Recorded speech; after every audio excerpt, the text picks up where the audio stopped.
নমস্কার বন্ধুরা, আজ আমি আরেকটা নতুন রেসিপি নিয়ে এসেছি। আজ আমি বানাবো মটরশুঁটি অমলেট। তার জন্য কি কি নিয়েছি দেখুন। মটরশুঁটি ছাড়িয়ে নিয়েছি এক বাটি, 3টা ডিম নিয়েছি, মশলা নিয়েছি রসুন কুচনো, আদা কুচনো, কাঁচা লঙ্কা, পেঁয়াজ আর ঝোলের জন্য আলু কেটে নিয়েছি। প্রথমে আমি মটরশুঁটিটা মিক্সার গ্রাইন্ডারে বেটে নেব। মটরশুঁটিটা ভালো করে বেটে জায়গার মধ্যে ঢেলে নিয়েছি।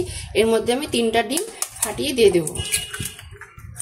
3টা ডিম কিন্তু ফাটিয়ে নিয়েছি। এর মধ্যে পেঁয়াজ কুচনো অল্প দিয়ে দেবো, লঙ্কা কুচনো, অল্প একটু হলুদ গুঁড়ো, পরিমাণ মতো নুন, অল্প একটু গরম মশলা গুঁড়ো, ভালো করে সব মিশিয়ে নিব। ভালো করে মিশিয়ে নিয়েছি। এবার মটরশুঁটির অমলেটটা ভেজে নেব। দেখুন সাদা তেল গরম করে নিয়েছি, এর মধ্যে পুরোটাই দিয়ে দেবো। মটরশুঁটি অমলেটটা করার মধ্যে চারপাশে বিছিয়ে দিয়েছি। এবার এটা শক্ত হওয়ার জন্য টাইম দিব। অমলেটটা কিন্তু জমাট বেঁধে গেছে, আর এত বড় অমলেটটা কিন্তু উল্টানো যাবে না। এটাকে আমি পিস পিস করে কেটে নেব। ছোট ছোট পিস করে নিয়েছি দেখুন।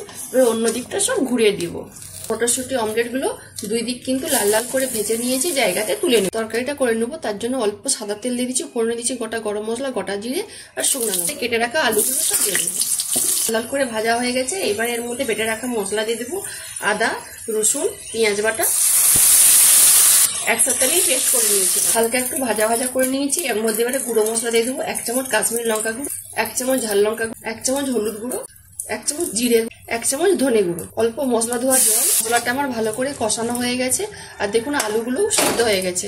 এবার আমি পরিমাণ মতো জল দিয়ে দেবো, পরিমাণ মতো নুন। ঝোলটা ফুট ধরে গেছে। এবারে সব ভেজে রাখা মটরশুঁটির অমলেট গুলো দিয়ে দেবো। মটরশুঁটির অমলেট গুলো দিয়ে বেশিক্ষণ ফুটাবো না। উপর থেকে গরম মশলা গুঁড়ো, অল্প একটু ঘি দিয়ে নামিয়ে নেব।